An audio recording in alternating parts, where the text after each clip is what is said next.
నేను మీకు ఎక్కువ మాటలు చెప్పను. నేను ఒక దశాబ్దం నన్ను చూస్తూ ఉన్నారు. పిఠాపురం నియోజకవర్గాన్ని గెలిపించిన అంటారు. ఈరోజు నేను శక్తి పీఠమైన ఆ తల్లినే మీ ద్వారా అడుగుతున్నాను, నన్ను గెలిపించమని కోరుకుంటున్నాను. గెలుపు నా కోసమో కాదు, నేను పోరాటానికి నాకు మరింత బలం చేకూరుస్తుంది. ఉప్పాడలో ప్రతిసారి రోడ్డు కోతలకు గురై ముఖ్యంగా మత్స్యకార కుటుంబాలు ఎంత నలుగుతున్నాయో తెలుసు. వీటన్నిటికీ ప్రతి సమస్యకి నేను ఎక్కడికి పారిపోను. దీన్ని ఒక మోడల్ నియోజకవర్గం చేద్దాం ఆంధ్ర రాష్ట్రానికి. ఆంధ్ర రాష్ట్రానికి ఒక మోడల్ నియోజకవర్గం. ప్రతి ఒక్కరూ ఇక్కడికి వచ్చి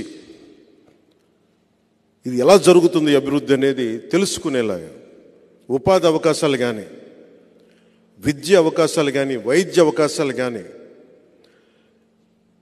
నిజంగా ఒక అభివృద్ధి ఎలా ఉంటుందో ఒక ఎమ్మెల్యే నిజంగా తలుచుకుంటే అభివృద్ధి అనేది ఎలా ఉంటుందో నేను మీకు చేసి చూపిస్తున్నాను. మనస్ఫూర్తిగా చెప్తున్నా. ఆర్థికంగా మనం ఎంత బలోపేతం చేయాలి. ఎక్కడ మహారాష్ట్ర నుంచి వచ్చి అక్కడ రైల్వే లైన్ అక్కడ ఇబ్బంది అవుతుంది, మహారాష్ట్ర నుంచి వచ్చే భక్తులకి దానివల్ల ఆదాయం ఎలా పెరగాలి, వీటన్నిటి మీద నాకు చాలా సమగ్రమైన అవగాహన ఉంది.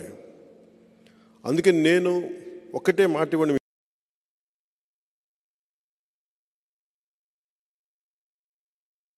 పిల్లలకి పెద్దలకి అందరికీ ఈ సభ తరపుని చెప్తా ఉన్నాను. మొట్టమొదటి మాట, ఒకసారి నేను పని చేయటం మీరు ప్రారంభం చూస్తే మీరు నన్ను ఇంకెప్పటికీ వదలరు, అంత పని చేస్తాను. అందరినీ కలుపుకెళ్ళే వ్యక్తిని, సమస్యని తగ్గించే వ్యక్తిని తప్ప సమస్యని పెంచే వ్యక్తిని కాదు.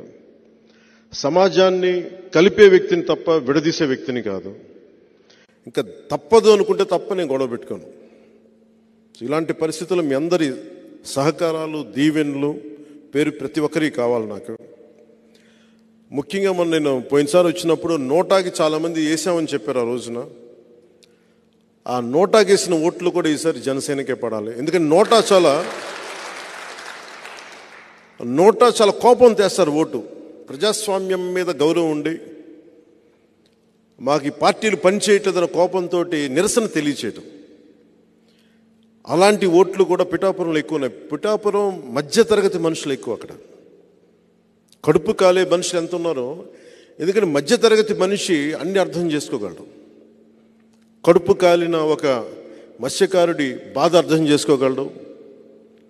తనకేమో పాలసీస్ ఏమి ఉండవు, తనకి చేయూతనిచ్చే పథకాలు తనకి ఏమి ఉండవు. తన కష్టం మీద తను బతకాలి, అన్నిటినీ అధిగమిస్తూ ముందుకెళ్ళాలి. అలాంటి మధ్యతరగతి మనుషులు ఎక్కువ ఉన్న పిఠాపురం ఇది. విద్యా సంస్థలు కానీ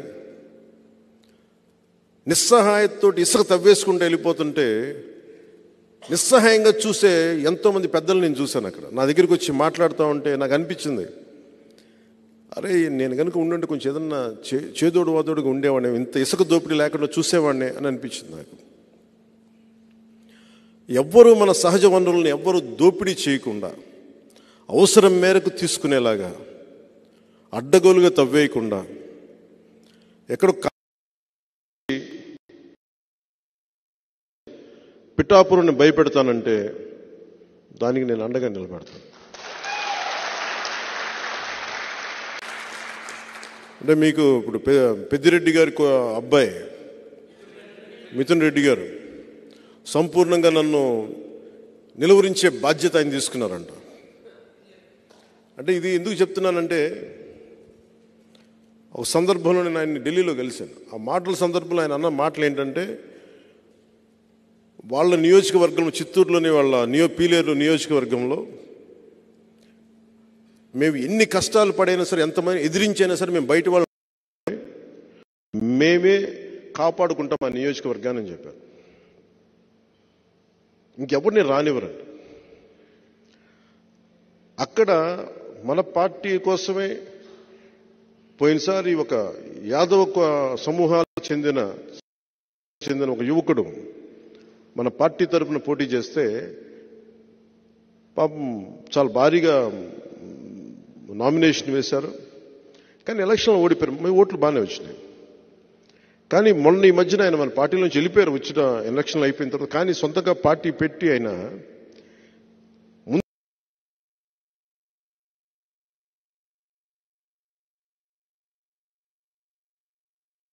బీసీలకు అండగా ఉంటామంటే మేము మెతుకులు పడేస్తాం, మీరు ఏరుకోండి. 60 పైచిలుకు సీట్లుంటే